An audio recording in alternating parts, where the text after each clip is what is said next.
दोस्तों ये रहा आप सभी का प्रोविजनल अपॉइंटमेंट लेटर।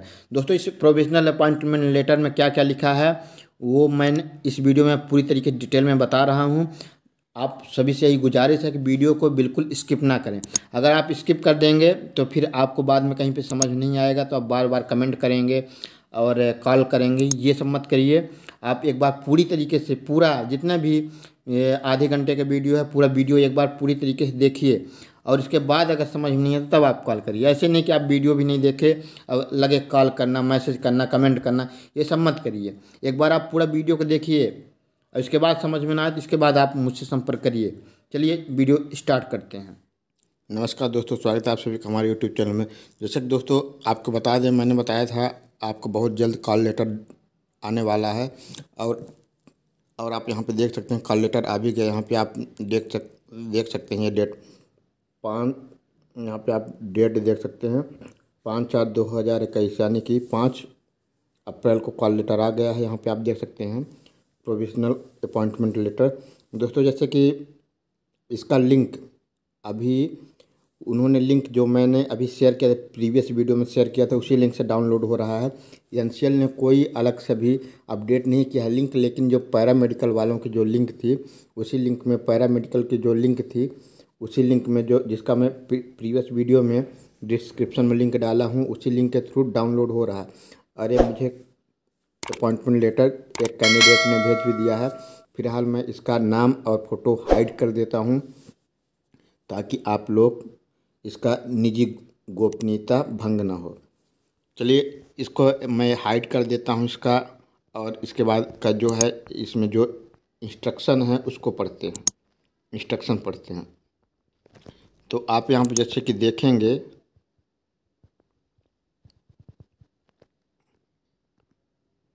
यहाँ पे देखिए provisional appointment to the post of technician electrician training category 3 in Northern coalfield limited.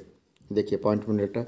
यहाँ पे इसके बाद है लिखा reference employment notification reference number NCL headquarter PD man power DR इतना डेटेड 10/7/2020। इसके बाद आगे पढ़ते हैं। यहाँ पे क्या लिखा, dear sir, reference your application for employment against the subject employment notification and the subsequent written test held on 27/12/2020.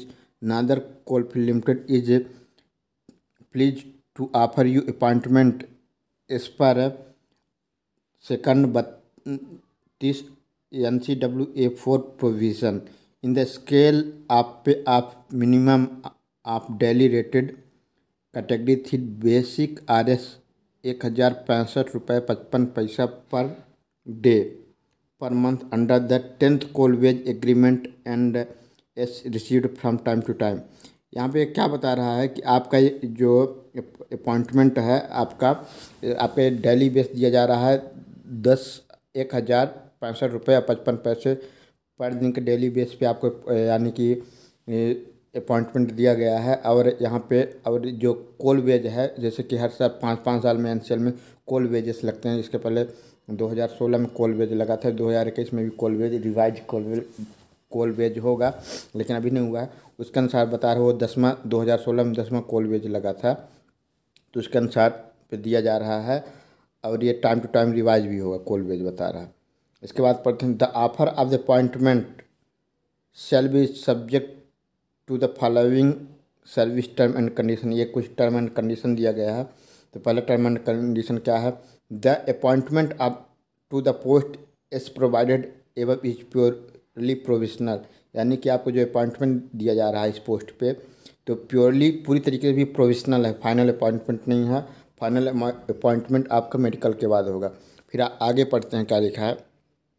यहाँ पे आप देखेंगे The provisional appointment is subjected to you being declared medically fit in the medical examination to be conducted by the company medical officer in accordance with the medical standard of the company for the post. If you are found medically unfit in the medical examination, the offer of the provisional appointment shall stand automatically cancelled। यानी यहाँ पे ये बोल रहा है कि आपको जो अपॉइंटमेंट है वो प्रोविजनली है। आपका अगर मेडिकल फिटनेस के बाद आपको जो होगा वो परमानेंट अपॉइंटमेंट होगा। अगर आप यहाँ पे बीच में कहीं मेडिकल फिटनेस में कुछ जो कंपनी का एक स्टैंडर्ड है, कंपनी के जो स्टैंडर्ड फिट की है उसके अनुसार नहीं पाए जाते हैं तो आपका ये कैंसिल माना जाएगा, ऑटोमेटिकली कैंसिल माना जाएगा। फिर आगे पढ़ते हैं पॉइंट नंबर 3 में टर्म एंड कंडीशन में क्या लिखा है। You will be on a training for a period of 1 year which can be extended in your performance during the training period is not found satisfactory your service are liable to be terminated without any notice or wages. अगर आपको 1 साल के लिए training period में रखा जाएगा, अगर आप ट्रेनिंग पीरियड के समय कंपनी को संतुष्ट नज़र नहीं आते हैं, यानी कि कंपनी आप को नहीं पूरी तरीके से संतुष्ट आपसे कंपनी नहीं होती, तो आपको आपकी जो सर्विस है उसको कैंसिल कर सकती है। Terminated without any notice or wage, बिना किसी नोटिस के और बिना किसी भत्ते के पैसे के आपको टर्मिनेट कर देगी। और फिर क्या लिखा है आगे, क्या है, in leave therefore during the initial और extend period of training on successful completion of training period and test is please, अगर कोई टेस्ट होता है तो वो टेस्ट भी लेगी। You will be place as per 232 NCWA 4 provision your further career growth will be as per provision of the relevant cadre scheme of the post. बोल रहा है कि अगर आपके सक्सेसफुल ट्रेनिंग रहती है तो इसके बाद आपको इस अनुसार से जो पहले डिस्कस कर चुके हैं कि 1065 रुपये 55 पैसे के अनुसार से रखा जाएगा। Your further career growth will be as per provision of the relevant cadre scheme of the post. आपको जो आगे कैरियर ग्रोथ है वो कंपनी के अनुसार जो ग्रोथ रहेगी उसके अनुसार से दिया जाएगा।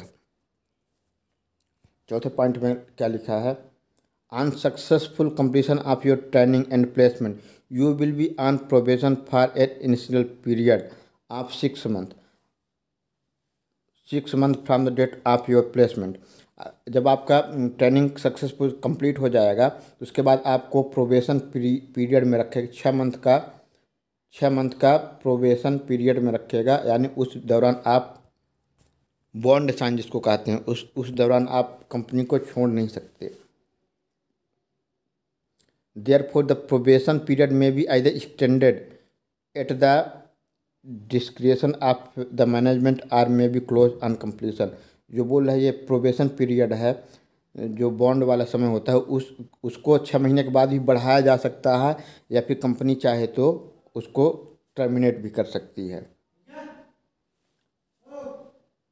तो दोस्तों जैसे कि इसमें चौथे पॉइंट में क्या लिखा है कि आपका जैसे कि ट्रेनिंग पीरियड हो जाता है तो आपका 6 मंथ का बॉन्ड भराएगा कि आप इस बीच कंपनी नहीं छोड़ सकते और इसको 6 महीने से आगे भी बढ़ा सकता है। और आप अगर इसको करते हैं, तोड़ते हैं, तो आपके सर्विस ऑटोमेटिक समाप्त हो जाएगी बिना किसी नोटिस के और बिना किसी वेज के, यानी बिना किसी आपको सैलरी के। अब पढ़ते हैं 5वें पॉइंट में क्या लिखा है, your place of posting will be decided by the management on your joining in furtherance of this offer of provisional appointment. अगर आप ये प्रोविजनल अपॉइंटमेंट का ऑफ़र एक्सेप्ट करते हैं तो आपको जो पोस्टिंग होगी वो ट्रेनिंग के बाद जो पोस्टिंग होगी वो मैनेजमेंट उनका जो होता है एनसीएल का मैनेजमेंट है वो डिसाइड करेगा। आप अपने सेलेक्ट नहीं कर सकते कि हमें इस प्रोजेक्ट में जाना है, क्योंकि जैसे आपको पता होगा 10 प्रोजेक्ट हैं एनसीएल के अंतर्गत, तो आपको कहीं भी भेज सकता है। आगे क्या लिखा है, you are liable to be transferred to any area or establishment of Northern Coalfield Limited. Similarly, you are liable to transfer to other subsidiary company of Coal India Limited. The term and condition of your service will be altered adversely when you are transferred administratively to different area of Northern Coalfield Limited or any other subsidiary company of the Coal India Limited। ये बोल रहा है कि आपको यानी कि कोल India limited के किसी भी आपको प्रोजेक्ट के अंदर ट्रांसफ़र किया जा सकता है, या फिर इसकी सब्सिडरी कंपनी जैसे कि एनसीएल के अलावा WCL है, वेस्ट कोलफील्ड लिमिटेड है, सेंट्रल कोलफील्ड लिमिटेड है, आपको कहीं भी ये ट्रांसफ़र कर सकता है। ऐसा ज़रूरी नहीं कि आपको सिंगरौली में ही रखे, एनसीएल में ही। कोल इंडिया जब आपको पता होना चाहिए, एनसीएल जो है कोल इंडिया लिमिटेड की CIL की सब्सिडरी कंपनी है। CIL एक महारत्न कंपनी है और एनसीएल मिनी रत्न कंपनी है। ऐसे एनसीएल इसकी 10 सब्सिडरी CIL की 10 सब्सिडरी कंपनी है, जिसमें से एक एनसीएल भी है। तो वही बोल रहा है कि आपको ये जो नौकरी है कोल इंडिया लिमिटेड की कंपनी है, तो आप कहीं किसी भी सब्सिडरी कंपनी में भी आपको ट्रांसफ़र कर सकता है। और ये जो आपको ट्रांसफ़र होगा आप वो नहीं कर सकते, परिवर्तन नहीं कर सकते, यहाँ है लिखा है। आगे बढ़ते हैं, पॉइंट नंबर 6 में क्या लिखा है। Your service will be govern as per the provision of the 10th coal wage agreement for CIL and as revise from time to time. यानी कि आपको जो सर्विस होगा, जो कोल इंडिया लिमिटेड का 10th वेज चल रहा है, वेज यानी भत्ता वाला, उसी के अनुसार आपको सैलरी मिलेगी। और जो समय से समय रिवाइज होगा उसके अनुसार आपको बढ़ती रहेगी। जैसे कि भी 2021 में 11वां कोल वेज लगने वाला है, उसके अनुसार से आपकी सैलरी बढ़ जाएगी। Certified standing order of the company cadre scheme, other applicable act and rule circular offer order issued from time to time, you will be bound by rule and regulation enforced by the management। आपके बोल रहा है जो management, जो कोल India limited का जो management तय करेगा उसी के अनुसार आपको बाउंड रहना पड़ेगा। जो भी ये आपका सैलरी है, इन सब से रिलेटेड जो भी वो करेगा उसके अनुसार से आर्डर सैलरी जो भी है उसके अनुसार से आपको बाउंडेशन में रहना होगा। You will be bound by rule and regulation enforce by the management from time to time in related to conduct discipline, leave, holiday or any matter related to service condition which will be deemed as rule. आपको यानी कि छुट्टी या holiday ये सब जो है related to service condition which में भी डीम्ड एस रूल, ये सब कंपनी के रूल के अनुसार से ही लेना मिलेगा। Regulation and order in the part of this term of employment, the management reserve the right to modify, alter और delete the existing service rule or to introduce fresh service rule which will be binding on you. जो अभी का service rule है, ये बोला है कि management उसको वो भी कर सकता है, मैनेजमेंट इसको हटा भी सकता है और कोई भी नया रूल आपके ऊपर अप्लाई कर सकता है। उसी के अनुसार आपको बाइंड रहना पड़ेगा। 7वें नंबर पे पढ़ते क्या है,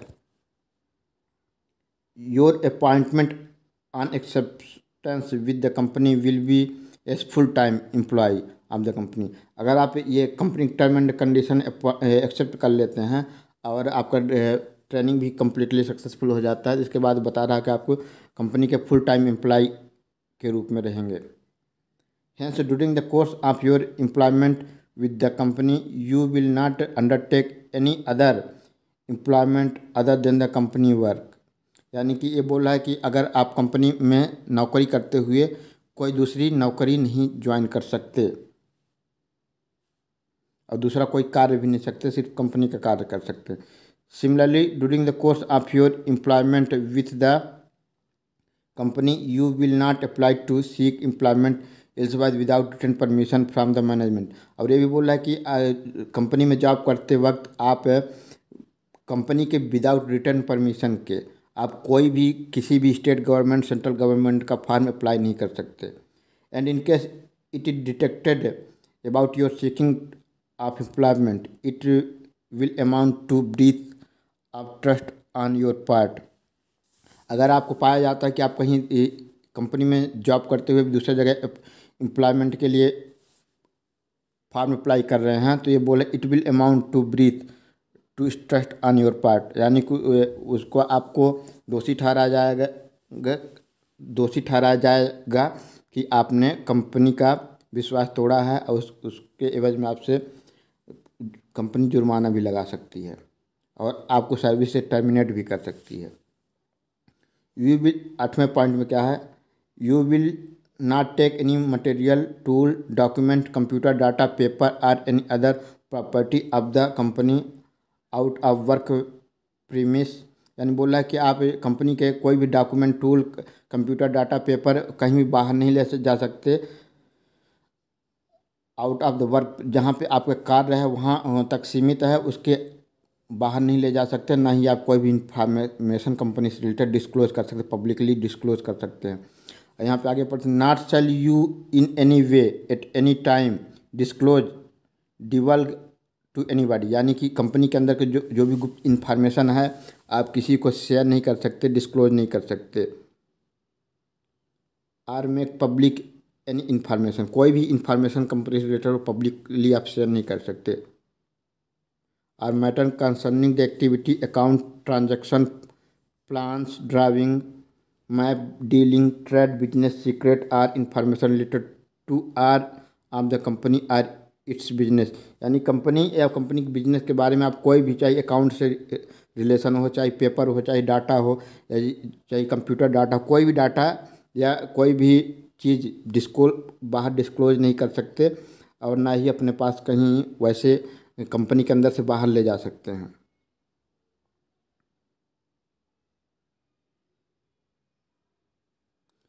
जो भी कंपनी की चीज़ है सभी कुछ कॉन्फिडेंशियल रहेंगी।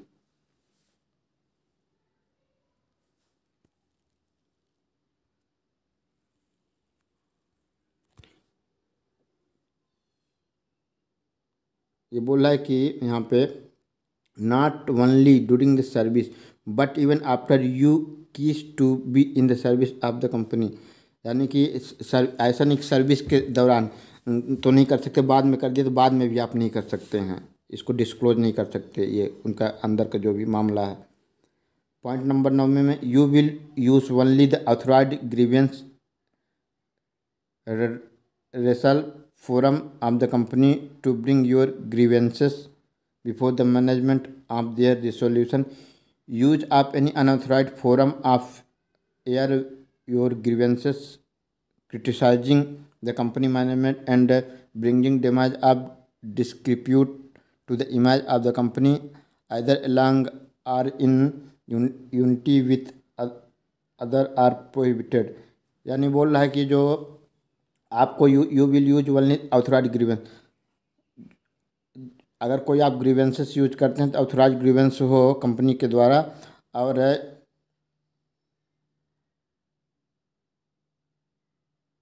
अगर कोई आप अनऑथराइज ग्रीवेंसेस यूज करते हैं तो ये कंपनी को क्रिटिसाइज करना माना जाएगा, और कंपनी के मैनेजमेंट को क्रिटिसाइज करना माना जाएगा, और कंपनी को डैमेज करने के इरादा से माना जाएगा, और जिससे कंपनी का निगेटिव इमेज बनेगा। कि ये बोल रहे ये सब आप नहीं कर सकते हैं।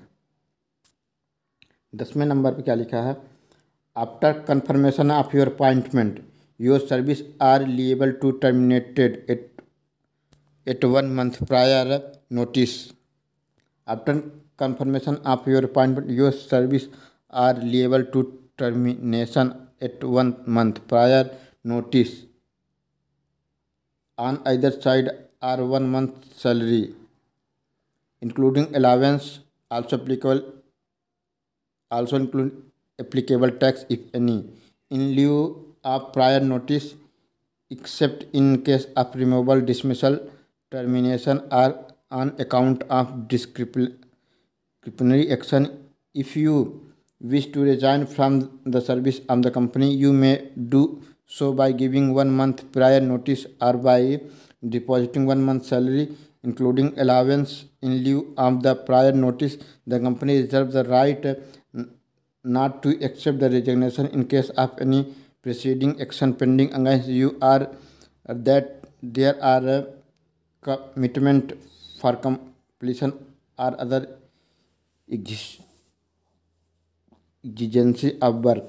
तो ये क्या बोला 10वें नंबर पे, अगर देखिए अगर आपको कंपनी की जॉब छोड़ना है इस कंपनी को अगर आप क्वाइट करना चाहते हैं तो बोल रहा है कि आपको 1 महीने पहले आपको नोटिस देना पड़ेगा कंपनी को।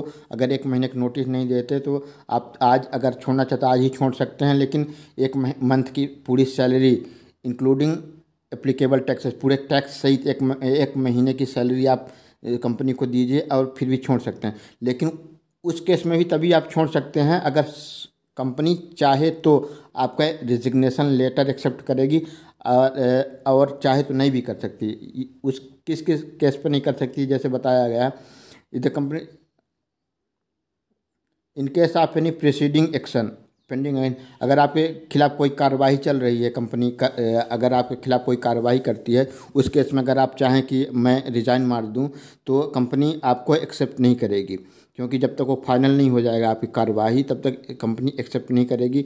अगर किसी प्रकार का आपके ऊपर भ्रष्टाचार या फिर कुछ कंपनी की क्षति पहुंचाने के उद्देश्य से कोई कंपनी ने एक्शन लिया है, तो अगर उस समय आप सोचें कि मैं कंपनी छोड़ दूं तो कंपनी आपको एक्सेप्ट नहीं करेगी, आप नहीं छोड़ सकते।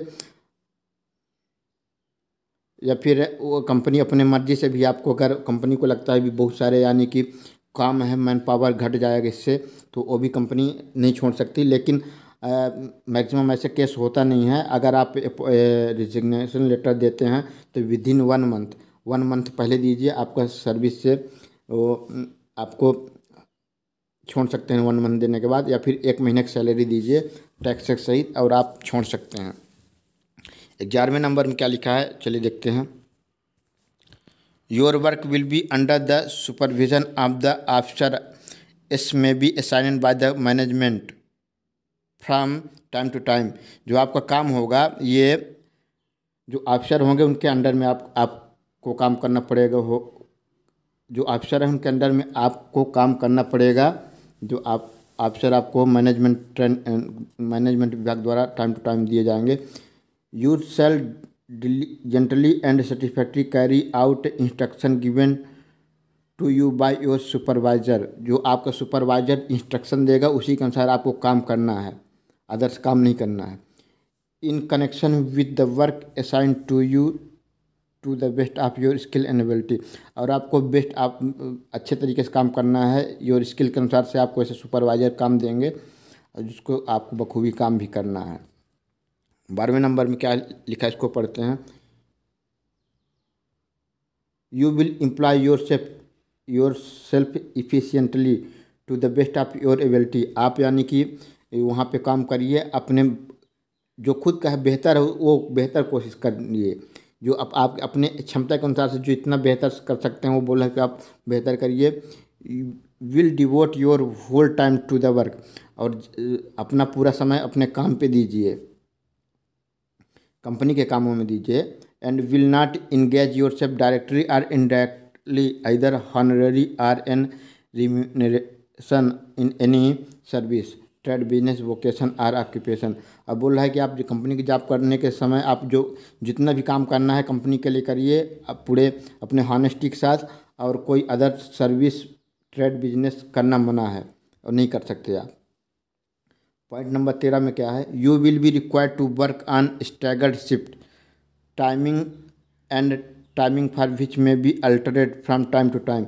आपको जो काम करना होगा वहाँ पे शिफ्ट बाय शिफ्ट करना होगा, और शिफ्ट बाय शिफ्ट यानी कि समय चेंज होता रहेगा। ऐसा नहीं कि 8 से 12 कर लिए, 8 से 4 कर लिए, 4 से यहाँ पे आपका हो गया 4 से 12 हो गया, ऐसा नहीं। आपको समय टू समय आपको कभी 3 शिफ्ट में काम चलता है कंपनी का, 8 घंटे का शिफ्ट रहता है, तो आपका तीनों शिफ्ट चेंज होती रहेंगी। कभी 8 से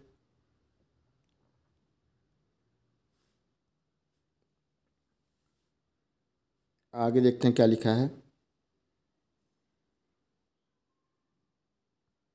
the hour of work holiday paid leave etc will be in accordance with the provision of the relevant rule and policy of the company and as revised at the discretion of the management। ये बोल रहा है तो work of our, ये कितने घंटे काम करना है, हॉलीडे में करना है कि नहीं करना है, या पेड लीव, ये सब कंपनी डिसाइड करेगी। आपका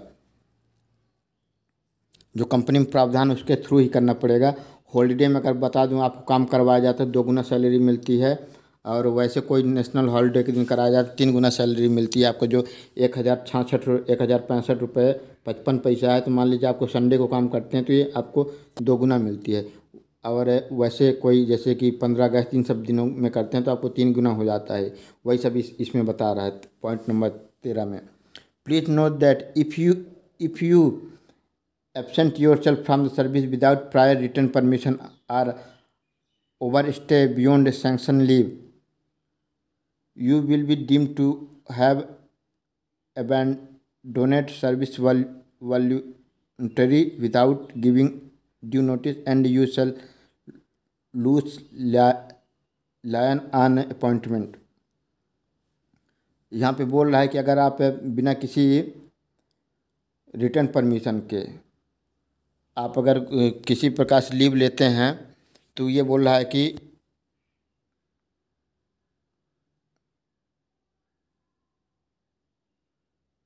you shall not lose lien on appointment.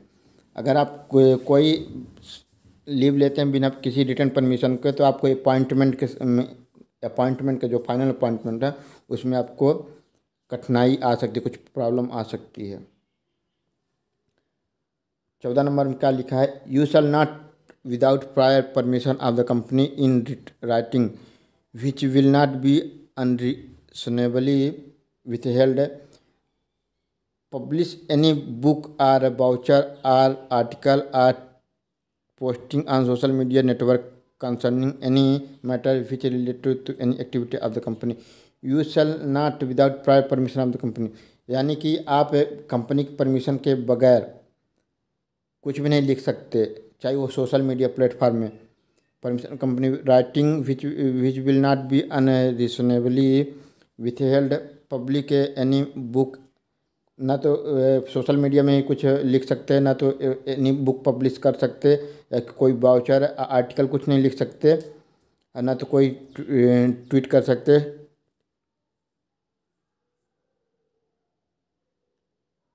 Company की एक्टिविटी से रिलेटेड आप कुछ भी पोस्ट नहीं कर सकते, ना तो सोशल मीडिया में पोस्ट कर सकते, ना तो कुछ आर्टिकल लिख सकते हैं, ना कंपनी से रिलेटेड बुक लिख सकते हैं। यहाँ पे ये बोल रहा है। 15 नंबर क्या है? If you are employed with a government, semi government और any autonomous institute organisation, you will be required to submit no objection certificate और certificate of release from the current employ. अगर आप कहीं एम्प्लॉयमेंट हैं, government, semi government या फिर कोई भी सर्विस में एम्प्लॉयमेंट है तो आपको NOC सबमिट करना पड़ेगा, नो ऑब्जेक्शन सर्टिफिकेट, या फिर release from the current employ, या फिर रिलीज लेटर सबमिट करना पड़ेगा। 16वें नंबर में क्या है? You will automatically retire from the service of the company on reaching the age of 60 year of the bound of the amendment. आप अगर 60 साल में आपका ऑटोमेटिकली रिटायरमेंट कर दिया जाएगा, ये बताया गया है।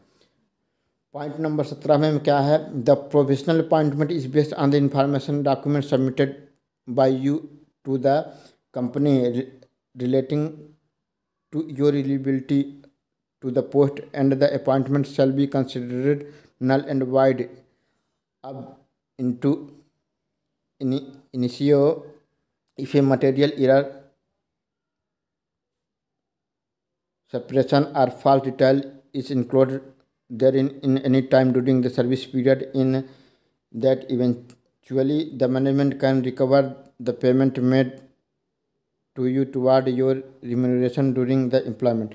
ये बोल रहा है कि आपका जो अपॉइंटमेंट है वो तभी मान्य होगा जब आप यानी कि जो यहाँ पे एलिजिबिलिटी क्राइटेरिया पूरी किए हों, और जितने भी इसमें डॉक्यूमेंट लग रहे हैं आपको सब ओरिजिनल होने, सब रियल होना चाहिए। अगर आपको कंपनी को कभी भी लगता है ऐसा कि आपने फर्जीवाड़ा किया है, फर्जी तरीके से नौकरी हासिल किया है, तो आपको कंपनी यहाँ पे जैसे कि आप देख सकते हैं लिखा है रिकवर कर लेगी। जितना भी आप कंपनी से सैलरी लेंगे ना, जितने भी मंथ का कंपनी से सैलरी लेंगे वो सब रिकवर कर लेगी। और जितना भी आपको ये जैसे हाउस मिलता है यहाँ पे रेंट, ये सब जितने HRA DA TA सब आपसे रिकवर कर लेगी, यही बोल रहा है। 18वें नंबर पे क्या है देखते हैं? You are required to submit the following document certificating original and self attested copy at the time of joining. आपको ज्वाइनिंग करते समय ये जो है ओरिजिनल में डॉक्यूमेंट जमा करना पड़ेगा और सेल्फ अटेस्टेड कॉपी भी उसकी जमा करनी पड़ेगी और ओरिजिनल भी आपको का डॉक्यूमेंट जमा करा लेगी कंपनी। तो आप यहाँ पर देख सकते हैं certificate supporting your educational technical qualification age caste and other particular furnished by you in the application for employment. आपको 10वीं 12वीं और जो भी है 10वीं का और जो टेक्निकल क्वालिफिकेशन ITI ये सब सबमिट करना पड़ेगा ओरिजिनल में और उसका फोटो कॉपी भी self attested. Character certificate issued by district authority member of parliament MLA gazetted officer. एक आपको कैरेक्टर सर्टिफिकेट बनवाना पड़ेगा, चाहे वो आप किससे बनवा सकते हैं, डिस्ट्रिक्ट अथॉरिटी से बनवा सकते हैं, मेंबर ऑफ पार्लियामेंट या सांसद से बनवा सकते हैं, विधायक से बनवा सकते हैं और गजेटेड ऑफिसर से बनवा सकते हैं। गजेटेड ऑफिसर क्या होता है? गजेटेड ऑफिसर है जैसे कि ये हो गए जो SP DSP हो गए और कलेक्टर डिप्टी कलेक्टर हो गए और आपके ये जो हो गए प्रिंसिपल हो गए, हेड मास्टर हो गए, इन सब से आप करेक्टर सर्टिफिकेट बनवा सकते हैं। डॉक्टर हो गए उनसे भी बनवा सकते हैं, गवर्नमेंट डॉक्टर भी करेक्टर सर्टिफिकेट बना सकते हैं। और आगे valid caste certificate in prescribed format issued by competent authority for SC ST OBC NCL general EWS candidate. जो आपका कास्ट सर्टिफिकेट है वो प्रिस्क्राइब्ड फॉर्म जो NCL का फॉर्मेट दिया था उस फॉर्मेट में आपको बनवा के ओरिजिनल और फोटो कॉपी भी जमा करनी है। 3 copy of duly completed attestation form. 3 copy of duly completed attestation form with your self attested recent photograph pasted on it is the same provided. The attestation form may be downloaded from NCL website. ये बोला है attestation form जो है NCL की website से download किया जा सकता है। उसके 3 copy of duly completed attestation form. Attestation form होगा उसका 3 कॉपी कंप्लीट करके 3 कॉपी जमा करना है। वो जिसका अटेस्टेशन फॉर्म जो है आपको NCL की वेबसाइट से डाउनलोड हो जाएगा। विथ योर आपको सेल्फ अटेस्टेड करना, ये अटेस्टेशन फॉर्म को सेल्फ अटेस्टेड करना है। रिसेंट फोटोग्राफ लगा के अपना करंट का फोटो उसमें लगा के आपको 3 कॉपी अटेस्टेशन फॉर्म का जमा करना है जो कि NCL की वेबसाइट से डाउनलोड हो जाएगा। यहाँ पे मैरिज डिक्लेरेशन फॉर्म आपको जमा करना है और फिर 8 self attested recent passport photograph of your. 8 जो फोटो है उसको सेल्फ अटेस्टेड करके आपको जमा करना है साथ में। दोस्तों आपको अगर यहाँ पे मैरिज डिक्लेरेशन फॉर्म नहीं मिल रहा है तो आप कमेंट करके बताइएगा, मैं आपको उपलब्ध करवा दूंगा और यहाँ पे अटेस्टेशन फॉर्म भी आपको उपलब्ध करवा दूंगा। 19वें नंबर में क्या है, if the term and condition mention above are acceptable. अगर जो ऊपर जो टर्म एंड कंडीशन जितने भी दिया है वो सब आप एक्सेप्ट करते हैं, you are advise to report to the office of the general manager northern coalfield limited. अगर ऊपर जितने टर्म एंड कंडीशन को आप एक्सेप्ट करते हैं तब आप जाइए जनरल मैनेजर के ऑफिस में जाइए, NCL के जनरल मैनेजर के ऑफिस में जाइए जिसका सिंगरौली में है, Singrauli MP, for the medical examination and for completing other joining procedure within 30 days from the date of the appointment। यानी कि डेट ऑफ अपॉइंटमेंट के 30 दिन के अंदर आपको जाना है। You are advise to please take note that in the event of your failure of report within the 30 days as mentioned above, it will be deemed as non-acceptance of the offer of the appointment from your part and the offer appointment will be cancelled। अगर आप 30 दिन के अंदर report नहीं करते हैं NCL office में तो ये माना जाएगा कि आप इच्छुक जॉब करने के इच्छुक नहीं हैं और आपका जो अपॉइंटमेंट लेटर है ऑटोमेटिक कैंसिल कर दिया जाएगा। और जिसके लिए कैंसिल करने के बाद कोई नोटिस भी नहीं आएगी। इसमें लिखा क्या लिखा है, however you are advised to report between 17 17 April से 22 नहीं 17 नहीं सॉरी 19 अप्रैल से 22 April forward initial medical examination and quarantine. आपको मेडिकल एग्जामिनेशन के लिए 19 से 22 अप्रैल तक जाना है। एप्लीकेबल, और अगर क्वारंटाइन होना पड़े तो भी करना है आपको इन्हीं दिनों के बीच में।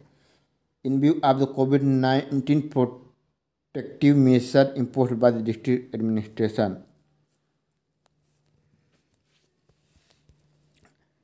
आगे क्या लिखा है, in case the term and condition are acceptable to you, अगर आप टर्म एंड कंडीशन एक्सेप्ट करते हैं, please sign the duplicate of the letter in token of you given understood and having accepted the same and return the same to the office of GM NCL। ये क्या बोल रहा है कि in case of, अगर आप term and condition accept करते हैं, please sign the duplicate of the letter in token of you having understood and having accepted the same and return. तो आपको GM द्वारा एक लेटर दिया जाएगा, उसको आपको साइन करना है इसके थ्रू रिगार्डिंग कि आप टर्म एंड कंडीशन एक्सेप्ट करते हैं, और उसको अब वो सेम साइन करके आपको GM को जो है लेटर दे देना है। The appointment would not be entitled to any claim benefit because of anything essential regarding rule and regulation left to be quoted in this letter are due to any clerical mistake error. The appointment would not be entitled to any claim benefit because of anything essential regarding rule and regulation left to be quoted in this letter are due of any clerical mistake error। बोला किसी mistake error के वजह से अगर किसी के जैसे कि हो जाता है तो उस केस में अपॉइंटमेंट आपका स्वीकार नहीं किया जाएगा। The appointment letter is being issued with approval of competent authority. जो अपॉइंटमेंट लेटर दिया गया है अप्रूवल NCL के महाप्रबंधन के द्वारा, इनको महाप्रबंधन के द्वारा NCL के जो GM हैं इनके अप्रूवल के बाद ही जारी किया गया है। यहाँ पे आप देख सकते हैं प्रतिलिपि किसको सूचना दी गई है। NCL के तकनीकी सचिव